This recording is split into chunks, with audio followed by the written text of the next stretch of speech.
कि पिछले 19-20 दिनों से सोनम वांगचुक जी अनशन कर रहे हैं जंतर मंतर पर, और वो मांग कर रहे हैं देश के शिक्षा मंत्री के इस्तीफे का। और मुझे लगता है कि सरकार को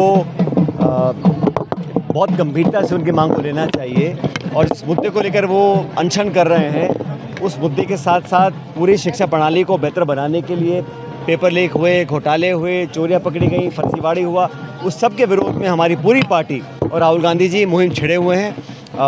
कुछ दिन पहले कोटा में इस अभियान को शुरू हमने किया था, छात्रों की गूंज, उसी को लेकर आज राहुल गांधी जी उत्तराखंड के देहरादून में गए हैं। और लाखों करोड़ों छात्र जो हैं अपने आप को बड़ा वंचित महसूस करते हैं जब व्यवस्था में उनका विश्वास ख़त्म हो गया। एक के बाद एक पेपर लीक हो रहे हैं लगातार, और कोई जवाबदेही किसी की नहीं है। इसलिए मुझे लगता है कि शिक्षा एक बहुत महत्वपूर्ण हिस्सा है इस नौजवान पीढ़ी को भविष्य में आगे ले जाने के लिए। उसमें केंद्र की सरकार बिल्कुल भी ना तो उनको चिंता है ना परवाह है। ये घमंड और अहंकार जो है ये अब फरमान चढ़ चुका है, और अब मुझे लगता है कि बिना वक्त ज़ाहिर करे शिक्षा मंत्री को इस्तीफा देना चाहिए।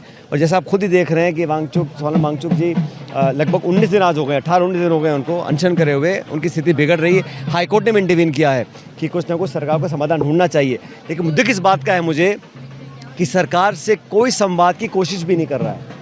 सरकार का कोई व्यक्ति प्रतिनिधि जाकर संवाद करे, समझाइश करे, आश्वासित करे तो बात आगे बढ़ सकती है, लेकिन वो समझ रहे हैं कि ये जितना मर्जी आंदोलन कर लें या हड़ताल कर लें या जनता में कितना भी आक्रोश हो, केंद्र की सरकार को कोई सरोकार नहीं है नौजवानों की क्या इच्छा है, क्या उनकी उम्मीदें हैं, क्या उनके अरमान हैं। ये बड़ा दुखद है।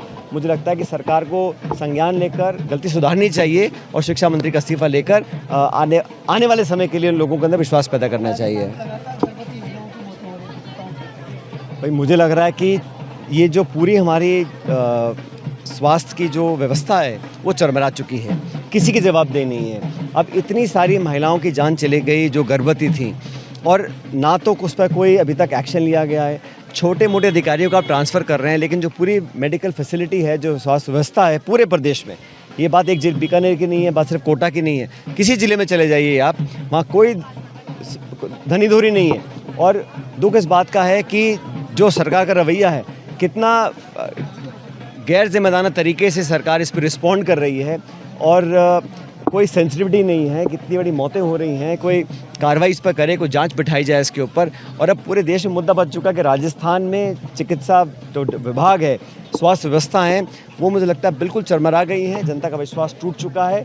और जो सरकार शिक्षा, चिकित्सा और कानून व्यवस्था, ये 3 बड़े मुद्दे होते हैं किसी भी राज्य में, और तीनों मोर्चों पर सरकार पूरी तरह फेल है। सिर्फ विज्ञापन छापने में, अपनी बड़ाई करने में, पीठ थपथपाने में सरकार लगी हुई है।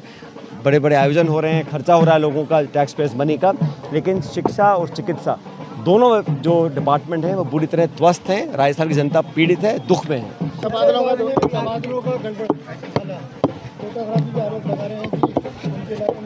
बिल्कुल, मुझे लगता है प्रतिशोध की भावना से ट्रांसफर्स किए जाते हैं, और एक विचारधारा को आगे बढ़ाने के लिए सरकार काम कर रही है। बड़ा गलत है।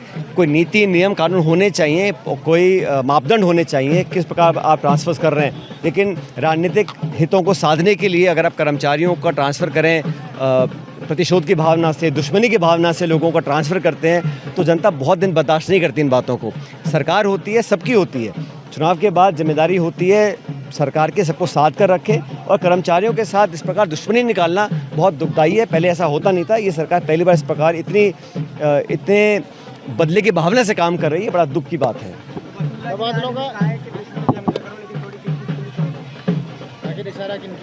आपकी भी अदावत रही है उनसे चुनाव से पहले जब आपने रैली निकाली, पदयात्रा की? देखिए, जब व्यक्ति पद पे होता है तो उसके सुर अलग होते हैं, और जब पद छूट जाता है या छोड़वा दिया जाता है तो सुर अलग होते हैं। लेकिन मोटे रूप पे मैं हमेशा मानता हूँ कि राजनीतिक व्यक्ति को अपने आचरण से, अपनी भाषा से एक उदाहरण प्रस्तुत करना चाहिए, और अगर विरोध भी होता है तो जमकर हो, मजबूती से हो, सैद्धांतिक हो, वैचारिक हो।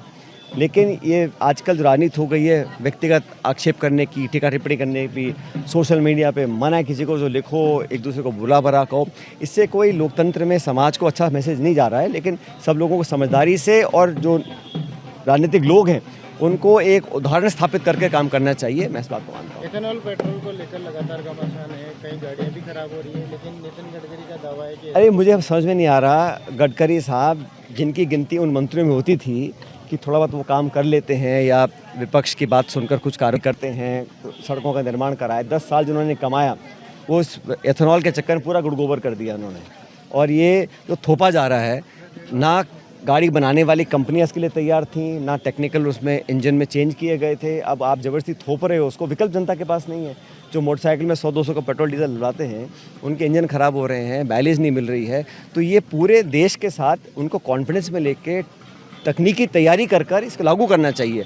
सभी चाहते हैं प्रदूषण कम हो, तेल की खपत कम हो, लेकिन कैसे हो, किस तरीके से हो, किसको लाभ पहुंचाने के लिए आप नीतियां बना रहे हैं, जनता सब जानती है। तो बहुत बड़ा मुद्दा है, सिर्फ मध्यम वर्ग के लिए नहीं कह रहा हूं मैं, हर घर में जिसकी जेब से पैसा जाता है पेट्रोल डीजल के लिए, वो जान रहा है कि ये क्या हो रहा है। और जो गाड़ी कमाई से लोग गाड़ियाँ खरीदते हैं, मेहनत कमाई से गाड़ियाँ खरीदते हैं, छोटे वाहन खरीदते हैं, वो साल 6 महीने में ठप हो जा रहे हैं। इसके लिए कौन जिम्मेदार है? तो सरकार पूरे अहंकार में काम कर रही है, मना है जो नीति बना रही है, ज़बरदस्ती थोप रही है अपने निर्णय, और जनता में आज बहुत आक्रोश है। लेकिन हम विपक्ष के लोग इस मानसून सत्र में इन सब मुद्दों को उठाएंगे, जनता के जो मुद्दे हैं। तबादलों को लेकर कल एक वीडियो वायरल हुआ, उसका कहना था कि अगर वो बीजेपी में चला जाता है सब कुछ सही लगता। अब न्यायपालिका के एक काम करने का तरीका है, उसका सबको सम्मान करना चाहिए। मुझे लगता है कि हम सबका भरोसा न्यायपालिका में होना चाहिए।